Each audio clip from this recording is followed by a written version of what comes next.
Glorifícate en Él, Señor, para que nos dé de tu palabra, Señor. Pon sabiduría, Señor, en Él, Señor. Dale palabra, Señor. Ayúdalo y guíalo en todo momento, Señor. Amén. Y que seas tú totalmente en Él. En el nombre de Jesús. Amén. Amén. Gracias, mi hermano.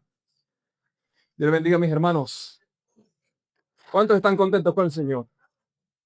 Bendito sea su nombre.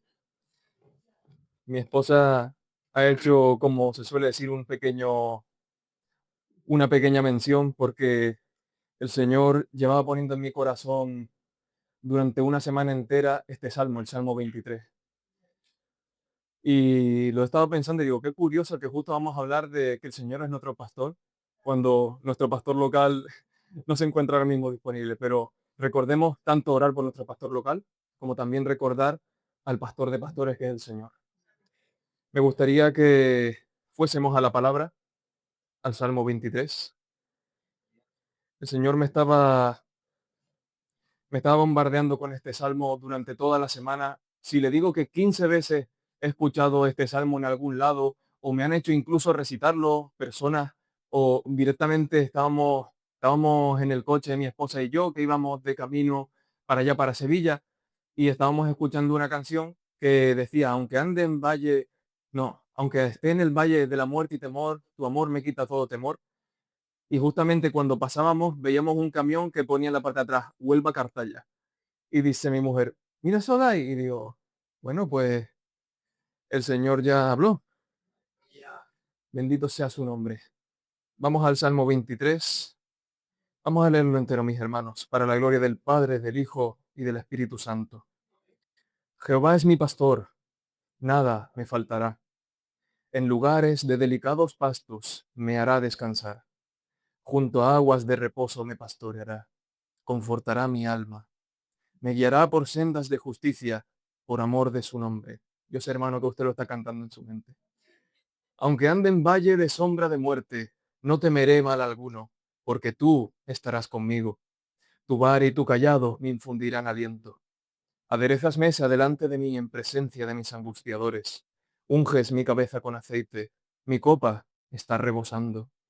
Ciertamente, el bien y la misericordia me seguirán todos los días de mi vida, y en la casa de Jehová moraré por largos días. Gloria a Dios. Se pueden sentar, mis hermanos. Bendito sea el nombre del Señor. Vivimos con una costumbre constante de ansiedades y de miedos. Aunque muchos estemos ahora mismo de vacaciones, lo más seguro es que tengamos incertidumbre si el año que viene será mejor, si llegaremos a ese estudio que nos estamos proponiendo, si mejoraremos en ese trabajo en el que estamos o si ese empleo que estamos pendientes de que salga acabará saliendo. Son directamente cosas sobre el futuro, ansiedades que tenemos constantemente. Pero este salmo sobre todo habla de que el Señor es nuestro proveedor, dice que Jehová giré, al fin y al cabo, pero quería no solo pararme a que Dios es el proveedor, sino a que directamente nos enfocáramos en todo el salmo, directamente. Me gustaría ilustrar este salmo como una historia, porque al fin y al cabo, si nos paramos a leerlo, habla de la historia de una oveja que anda caminando con su pastor. Y llega un momento en el cual, ahora lo veremos, empieza a andar en dos patas y puede sentarse en una mesa. Empezamos con Jehová es mi pastor, nada me faltará. No dice Jehová es el pastor de, de Jeremías, o Jehová es el pastor de la congregación, o Jehová es el pastor del mundo. Aquí está diciendo exactamente mi pastor, el pastor de su rebaño escogido. No, está diciendo ahora mismo Jehová es mi pastor. La palabra más bonita de todo este salmo, yo creo que es el pronombre personal, mí, porque no está hablando solamente a un grupo o a una persona, sino está hablando a la persona misma que está leyendo este pasaje. Es mi pastor. Puede ser el de cualquiera, pero en verdad es el mío. Hay muchos en este mundo, hay muchos pastores, pero este es el mío. Me cuida a mí, me vigila a mí, me ama a mí, me guarda de mí. Bendito sea el nombre del Señor. Antes me pastoreaba yo, pero ahora es mi pastor el que me pastorea a mí. Mi mujer me cuida más de lo que me cuido yo mismo. Pero ¿cuánto más mi Dios cuida de mí? Nadie más. cuida de nosotros mismos que mi pastor. Puede decirlo usted mismo, porque lo bueno es que no es un pastor limitado simplemente a yo, a Rómulo, sino que es un pastor que puede ser tu pastor si tú lo aceptas como pastor de tu vida. Puedes decir como David en este momento, el Señor es mi pastor. El otro día estaba en el salón de mi casa. Los que estamos en Sevilla sabemos que ha hecho una ola de calor bastante impresionante. Y es que estaba en mi salón de mi casa con el aire puesto, tranquilo, con las puertas cerradas, y yo tengo dos gatos. Tengo un gato que se llama Sal y otro gato que se llama Pimienta, porque somos así de graciosos en mi familia. Pimienta estaba dentro de la habitación del salón, ahí resguardada por el fresquito, durmiendo, pero en un momento me acordé de que digo, sí, aquí está Pimienta, pero ¿dónde está Sal? Y al parecer Sal estaba afuera, en la parte de fuera, pasando todo el calor, pero ella estaba durmiendo. Pero yo sabía que ella estaba pasando calor, que eso le iba a provocar un problema. Es más, cuando cogimos a Sal, eh, nos la dio una hermana y fue justamente el año pasado en una temporada de mucho, mucho calor y yo no tenía dónde llevarla y la llevé en una caja de zapatos que era chiquitita y la llevé en una caja de zapatos desde Sevilla hasta Huevas del Aljarafe, donde está la zona del Mercadona, que ahí es donde vivimos nosotros. Todo eso en un coche sin aire acondicionado ni nada por el estilo y ahí encerrada para que no se escapara.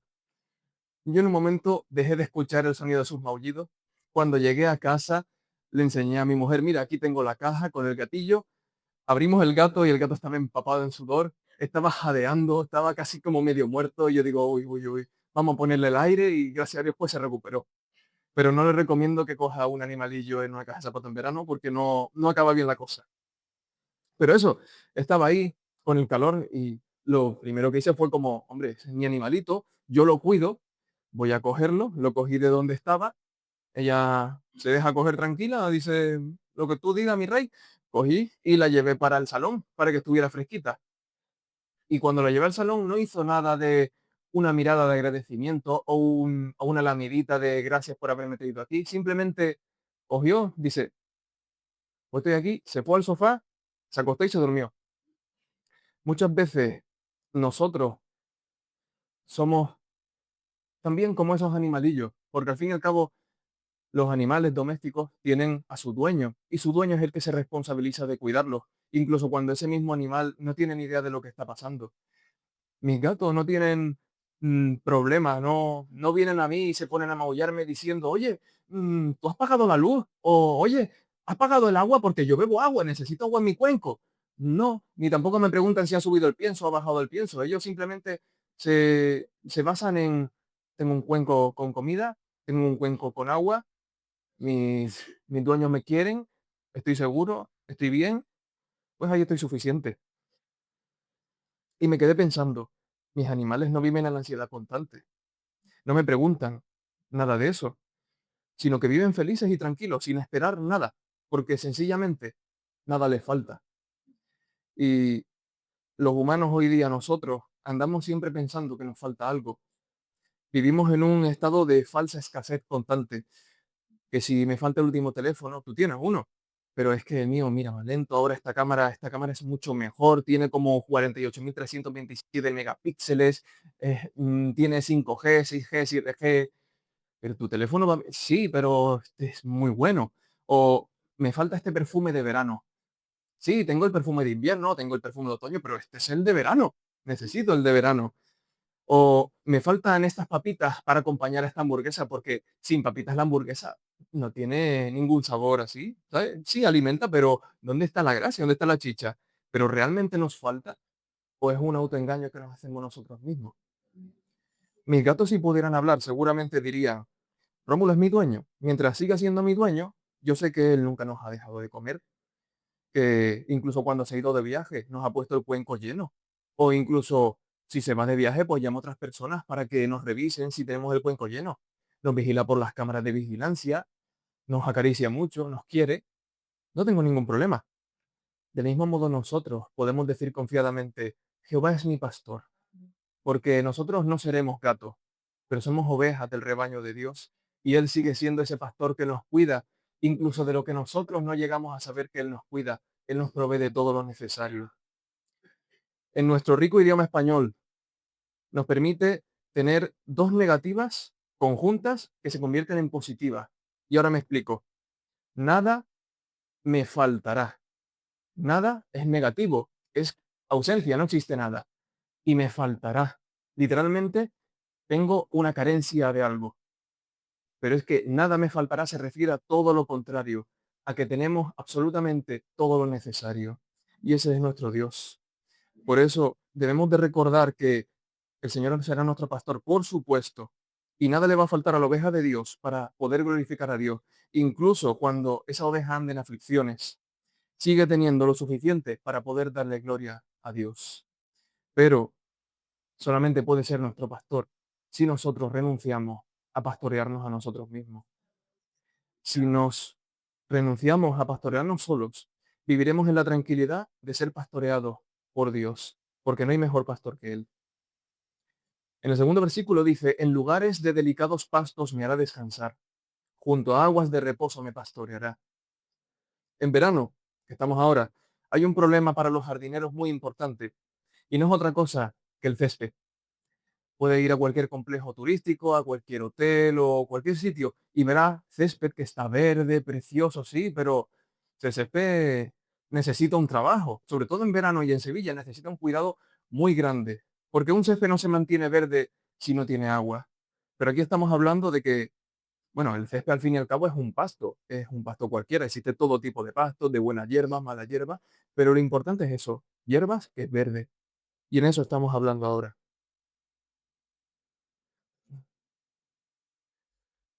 Cuanto más agua le echas a un césped, más crece, al igual que cualquier planta.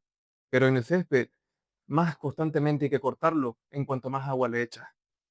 Ese pasto verde que nos está diciendo el salmista es la palabra de nuestro Dios. Es preciosa, nos sienta bien, nos sirve para alimentarnos, pero también nos sirve para reposar en ella, para acostarnos. ¿Usted se ha acostado alguna vez en un césped bien hecho, no un césped que tenga hormigas ni nada, sino un césped que usted diga, wow, qué tranquilidad? Podría estar aquí y echarme una siesta porque se está tan bien. En ese tipo de pasto verde es en el que el Señor nos hace reposar. Podemos descansar en esa palabra del Señor, que es ese pasto verde que nos alimenta, pero que también nos hace reposar con palabras preciosas como, no temas, yo estoy contigo, o reposar en ese, venid a mí los trabajados y cargados, y yo os haré descansar, o en ese, come y bebe, que largo camino te resta. Pero si el pasto no tuviera agua, pronto se seca, se vuelve pajullo al fin y al cabo. Es el agua viva, es la fuente de vida, la que salta para vida eterna, la que hace crecer ese pasto. Esa vida eterna la tenemos nosotros, cada uno de nosotros, y es el Espíritu Santo. Esa agua, ese río de agua viva constante, es el que riega ese césped cuando nosotros leemos la palabra de Dios y hace que crezca. Y nosotros lo cortamos cuando nos alimentamos de él, pero vuelve otra vez el agua y vuelve a crecer. Por eso se suele decir que la palabra de Dios es una palabra viva.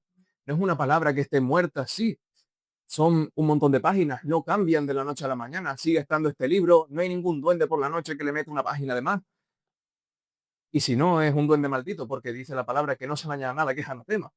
Pero es esa fuente de vida la que nos hace ver un mismo versículo, un mismo trozo de césped que crece de repente y podemos alimentarnos de él de una forma nueva cada día. Cada día nuestra palabra, la palabra de Dios nos va a hablar de una forma distinta, porque es Dios hablándonos cada día de una forma nueva, porque Él nunca tiene escasez para hablar a nosotros. Y muchos dicen, ya he leído toda la Biblia, ¿y ahora qué? Pues como hemos dicho, vuelve a leerla, vuelve otra vez a nutrirte de esa palabra que nunca termina. No todo el pasto es saludable. Por eso aquí nos recalca que son pastos delicados, porque pueden haber pastos que no sean buenos para nosotros, pero tenemos que andar tranquilos porque el pastor no nos apacentará en esos pastos. Si nosotros no nos movemos de la mano de nuestro querido pastor, los pastos a los que vamos a ir son los que él quiere que vayamos, que sean los delicados, los verdes, aquellos que están junto a aguas de reposo. Y esas aguas de reposo, sí, es el Espíritu Santo ministrándonos en nuestra vida, pero nos está hablando de aguas de reposo, no nos habla de aguas que sean estancadas, que nos habla de aguas bravías. Un agua estancada, al fin y al cabo, es un agua que se puede corromper con bacterias, con gérmenes, que si lo bebemos nos va a hacer mucho daño a nosotros. Pero tampoco podemos unas aguas bravías. Imagínense una oveja así con toda su lana, que va a un agua que está ahí bravía, que parece que van a hacer rappelling por ahí y de repente va a beber un poco, y claro, el morro de la oveja es como así, o sea, va a beber un poco, pero de repente le viene una tromba de agua, le llega a la nariz, como que se asusta, se cae para el fondo, y de repente toda esa agua se llena en su lana y se queda más pesada y se acaba al fondo y adiós oveja, no hay más ve. Pero son aguas tranquilas, aguas que conocemos y que sobre todo nuestro pastor conoce. Y Él nos lleva a esas aguas preciosas, aguas cristalinas, calmadas. Por eso aquí recalca que es agua de reposo. La oveja no se queda en el prado. Dice el versículo 3: confortará mi alma, me guiará por sendas de justicia, por amor de su nombre. Podemos tener el sofá más cómodo para reposar nuestro cuerpo, pero estar intranquilo. Nuestra alma en Cristo solamente reposa. Y por eso se nos dice que es nuestro buen pastor el que conforta a nuestra alma, el que nos da la comodidad no solo al cuerpo, sino a nuestra alma. Nosotros podemos tener ahora mismo un montón de problemas corporales, un montón de afecciones físicas, o podemos estar corriendo porque alguien nos persigue, pero podemos estar en alma completamente confortados, porque conocemos quién es nuestro pastor. Porque puede venir el problema que venga, pero si sabemos que nuestro pastor está con nosotros, Él nos conforta. Y no solo nos conforta, sí, hemos tenido un tiempo de estar apacentados, pero ahora esta oveja se tiene que mover, porque el pastor tiene que volver a su casa, no se van a quedar en la pradera hasta por la noche. Por tanto, dice, me guiará por sendas de justicia, por amor de su nombre. Aquí vemos a la oveja que está empezando a caminar, empezando a ir por esa senda, pero no una senda, no dice una senda idílica o una senda donde hay flores y de todo y butterfly, no, sino dice que es una senda de justicia. Sí, eh, nos dice que hay momentos que toca caminar, no tranquilas, no pueden ser tampoco siempre sendas tranquilas, que las habrá, sino que serán justas, que pueden ser a la vez buenas para nosotros y en ocasiones para nosotros pueden ser dolorosas, porque recordemos que nosotros somos injustos. Habrá momentos donde caminaremos que el Señor nos tendrá que ir corrigiendo con cosas, pero por esa senda, en la senda en la que el Señor, Él seguirá caminando y nos llevará al buen paradero. Y no hay mejor senda sin una mejor brújula, que es la del pastor como guía. Y dice, por amor de su nombre. En la versión King James dice, eh, no me lo sé en inglés, pero básicamente dice, por honor a su nombre. Su nombre es pastor. Y llevar al rebaño a la perdición sería contra la naturaleza de su nombre, que es pastor. En los tiempos antiguos, el honor de los caballeros era de renombre, porque se sabía que un caballero o que un clérigo, que un noble marcaba una naturaleza con lo que él era nombrado, con el cargo que él tenía. No se pensaba que iba a hacer algo distinto o algo diferente, sino que se le tenía esa confianza. Nosotros a día de hoy le tenemos confianza a un policía porque sabemos que el policía, si nosotros hacemos las cosas bien, no va a venir con la porra contra nosotros, irá a la porra contra el malo. Si alguien nos está robando de repente y nos ve un guardia civil, el guardia civil no te va a pegar a ti, va a ir a por el palo. Es lo lógico, es lo que tiene sentido, porque es el cargo que él tiene y no puede ir contra los ideales. Nuestro pastor, por honor a su nombre, no va a ir contra los ideales de ser nuestro pastor. Él sabe que somos ovejas descarriadas, a veces tontas, muy tontas, que a veces nos vamos por otros derroteros, pero el pastor es pastor y él se mantiene siendo pastor. Él sabe que las ovejas son seres simples, seres que fácilmente se pueden mover de un lado a otro, pero por eso está él para guiarlos, para vigilarlos y para cuidarlos. Y dice, aunque ande en valle de sombra de muerte, no temeré mal alguno, porque tú estarás conmigo. Tu vara y tu callado me infundirán aliento. Ante el peligro, nuestra respuesta suele ser correr ante cualquier peligro. Es como el cerebro de repente nos entra en modo ataque y decimos, esta persona es más grande que yo, más chica que yo, bueno, sea como sea, mejor me voy de allá. Pero aquí está hablando de que anda, la oveja está andando por un valle, pero con un valle que es de sombra, de muerte, pero anda porque se mantiene junto al pastor. el pastor no está corriendo, el pastor está caminando junto a ella. Y no dice que el valle sea de muerte, dice que es de sombra de muerte. De niños, muchos teníamos miedo a las sombras. ¿O a quién no le ha pasado? Al menos a mí sí me ha pasado de tener mi mesita de escritorio, mi silla de escritorio, como todo buen niño, dejar toda la ropa a lo largo de la silla del escritorio, y los no tan niños a veces también lo hacemos sin querer, y luego por la noche apagar la luz y de repente como ver un poquito ahí y vemos como una sombra. Y de niño, al menos, a mí me entraba el miedo. Es más, llegaba el momento en el cual yo tenía mi habitación, en mi habitación, en la parte de la puerta, tenía el interruptor y en la otra punta tenía la cama. Así que cogía y nada más apagaba el interruptor, corría derecho para la cama y me tapaba con la sábana, que ahí ningún malo me puede coger. Pues eso es la sombra, que antes nos daba miedo, pero hoy, ¿por qué? ¿Por qué vamos a temer mal alguno de una sombra si Dios está con nosotros? La sombra de un perro no muerde. La sombra de una pistola no mata. La sombra no infringe temor, solo nos informa de que hay algo que hay que vigilar. Pero si Dios está con nosotros, Dios es luz. Y si la luz del mundo está conmigo, Él disipa toda sombra y deslumbra a cualquier enemigo. Recordemos que si hay sombra es porque hay una luz. Si ahora mismo yo estoy aquí y veis un poco de sombra, es porque esa luz está proyectándome a mí y luego lo que no se está viendo es la sombra. Eso es lo que nos está proyectando la luz. Pero si la luz nos proyecta a nosotros, no debemos de temer nada. Y las peores sombras de muerte, en verdad, son las que no existen, son las que nos hacemos nosotros en nuestra cabeza. Si el 90% de las sombras de muerte las disipáramos, ese 90% sería nuestra mente. El otro 10% podrían ser supuestas sombras, pero el 90% son pensamientos que nosotros nos marcamos, miedos que nosotros tenemos que ni siquiera sabemos si van a ser finalmente así, si finalmente serán infundados. Una vez vi una tira cómica muy graciosa en mis tiempos, que era de una persona que decía, he perdido el lápiz para el examen. Si pierdo el lápiz para el examen, entonces no puedo hacer el examen. Si no hago el examen, repruebo la asignatura. Si repruebo la asignatura, tengo que repetir el curso. Si repito el curso, no tengo suficiente grado para poder ir a la universidad. Si no voy a la universidad, no tengo ese trabajo. Si no tengo ese trabajo, no como. Si no como, tampoco tengo casa. Por tanto, vivir en la calle. Si vivo en la calle, entonces lo importante es tener ese boli o ese lápiz. Y al final, que tengas un lápiz o que no tengas un lápiz no te va a cambiar nada. Lo que pasa es que tu cabeza es la que te hace ver las cosas que no hay. Rápidamente. Yo de adolescente era scout. Sí, de esos que venden galletitas, que llevan su fularcito y hacía acampadas.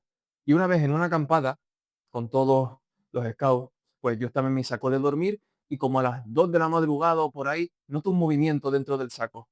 Y digo, no, esto es una cucaracha. Cogí, salí corriendo del saco, lo tiré a un lado y claro, sin querer pues desperté a una compañera. Y coge, ella con su saco, y dice, ¿qué ha pasado? Y digo, ¿que hay una cucaracha en mi saco? Todos los demás durmiendo.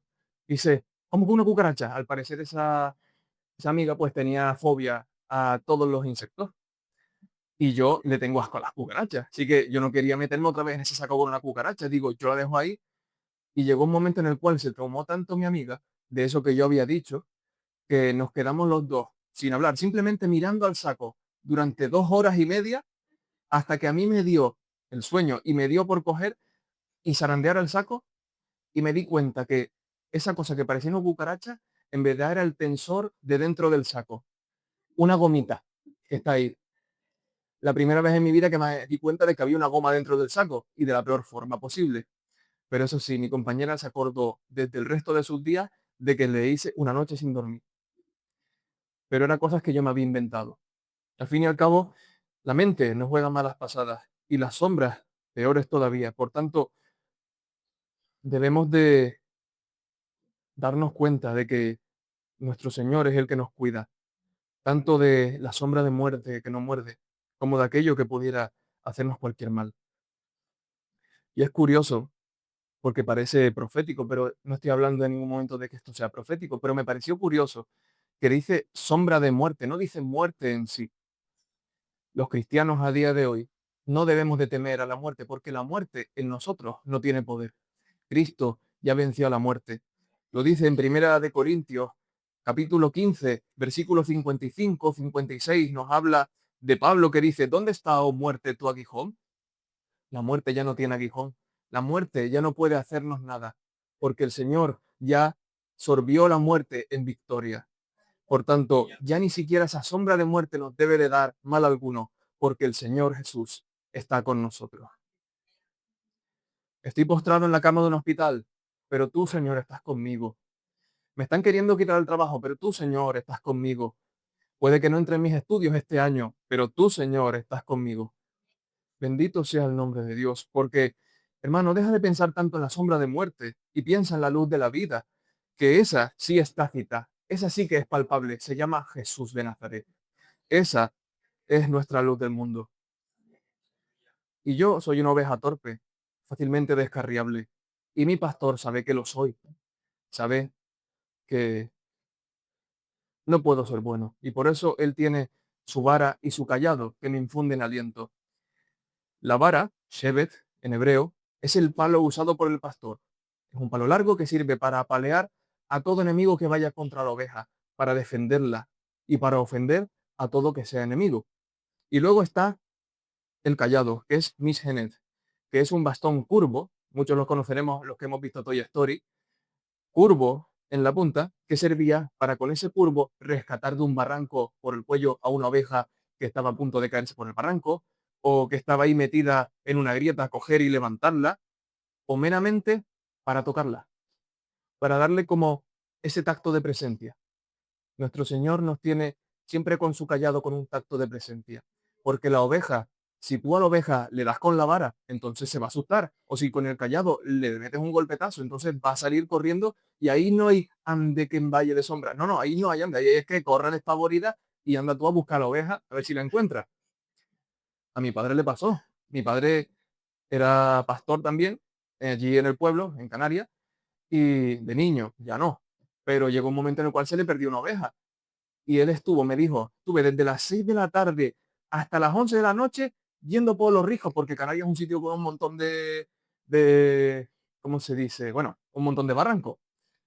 Y, y dice, buscándolo, buscando, y cuando la cogí, lo primero que hice fue, le partí la pata y digo, "Hombre, papá", dice, no, no, yo le partí la pata, la traje para acá y digo, ya no te vuelves más a escapar.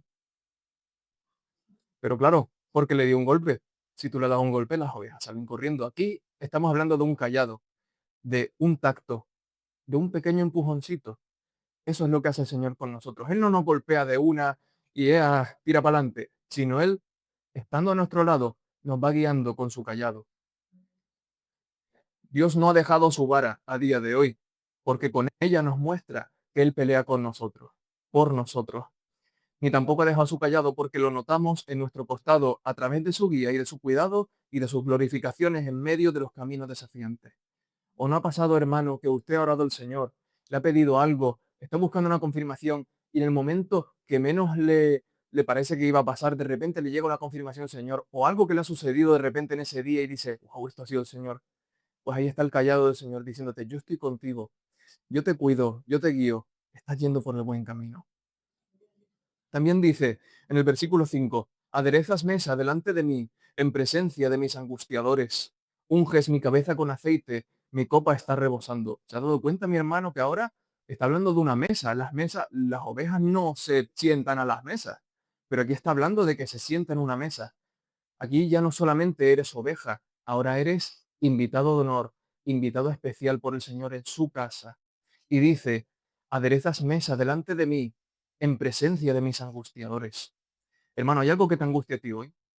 ¿Te imaginas que esa angustia que tienes hoy ahora mismo en tu cabeza se manifestara en una persona? ¿Te imaginas ahora que tú tuvieras que comer junto a esta angustia o esas angustias que tienes sentado en esa mesa comiendo junto a esas angustias hechas personas? Yo no podría, hermano. Yo somatizo el estrés y la ansiedad no comiendo. Y no es que siempre viva en ansiedad, es que soy así de flaco. Pero de verdad, o sea, yo no puedo comer. Como que se me cierra el estómago. Pero aquí el Señor está diciendo que adereza la mesa delante de nosotros en presencia de aquellos que te angustian. Hay una mesa larga. Puede que sea muy larga dependiendo de tus angustias. Y ahí están todas las angustias cogiendo y mirándote. Y ellas no tienen ahora mismo comida. Pero ahí está el Señor a tu lado en la esquina, poniéndote el plato que a ti más te gusta. Piensa en el plato que más te gusta. Pollo a la nata. ¡Oh, qué rico! Pues ahí está. Te pone lo mejor y dice, come. ¿Tú vas a comer? Él te dirá, sí, ahí están los angustiadores, pero no les hagas caso, porque yo estoy contigo. Come. No los mires a ellos, mírame a mí y come. Y no solamente eso, sino que el Señor no solamente te va a hacer comer en presencia de aquellos angustiadores, sino que unge tu cabeza con aceite. Aquí no estamos hablando de echar un sorbito. Ungir, en este caso del hebreo dishanta, habla de ungir con un ungüento derramado. Como dice en Cantares 1:3, que su nombre es como ungüento derramado, el nombre del Señor, pues lo mismo, te unge, que es una costumbre que se tenía en esos tiempos. El anfitrión ungía al visitante en honores. Lo ungía no solamente para curar las heridas de una oveja, sino también para mostrar a todos los de la casa, este es una persona de honor, de renombre. Esta persona está conmigo y yo lo voy a cuidar. Incluso hace eso delante de tus angustiadores. Así que los angustiadores lo único que van a sentir es angustia ellos mismos porque no pueden hacerte nada, porque estás en la casa de ese anfitrión que él quiere que estés. Quiere que estés, efectivamente. Pero también podrá usted decirme, bueno, ¿y qué pasará cuando salga por la puerta? Porque conforme salga yo, esos angustiadores van a venir detrás de mí. ¿Ahí qué vamos a hacer? Porque ahí ya no tengo casa ninguna. Cuando un viajero llegaba a una tienda o una casa de un anfitrión, este tenía la obligación de protegerlo y alimentarlo. Y hasta ahí el pasaje lo avala. Pero ahora dice, mi copa está rebosando. El tiempo de estadía de la persona se medía con la copa. Si una copa estaba a la mitad, significaba que eras bienvenido, pero que la hospitalidad tenía un límite de cortesía básico, lo típico que haríamos todos nosotros. Si una persona cualquiera viene a nuestra casa, pues le ofrecemos un vaso de agua, un café, pero no le ofrecemos un tanganazo de café, le ofrecemos un cafecito. Es más, había una forma de hacer que esa persona se fuera lo antes posible, y era llenándole un poco menos la copa. Se le llenaba un poquito menos y eso daba como a entender de, sí, bienvenido, pero date prisa y huye. Pero también había una forma que era cuando le rellenabas. Si la persona se bebía la copa y la persona no se la volvía a rellenar, ya daba a entender de la conversación ha terminado, la comida ha terminado, cada uno para su casa. Pero aquí nos está diciendo de una copa rebosando, y esto también se hacía.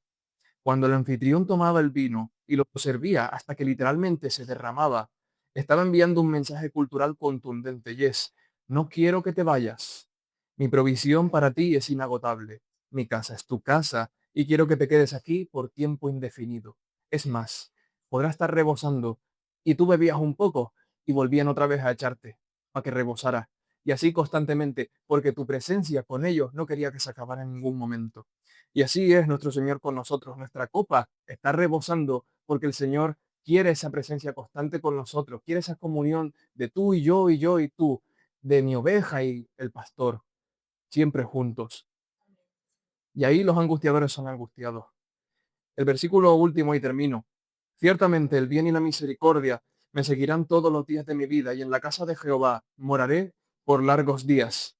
En este Salmo de David no se refiere a que el bien y la misericordia caminen uno en un lado y otro a otro, o un poquito detrás como si fueran escoltas. No, en hebreo el concepto de seguir que usa no es un paseíto por la avenida, es una persecución constante. Yirdefuni. Yirdefuni aparece de tres formas en el Antiguo Testamento. Yirdefuni como perseguir, Yirdefuni como cazar y Yirdefuni como acosar. David muestra en este salmo que ha experimentado algo que no muchos pueden experimentar, pero él sí, y es la persecución.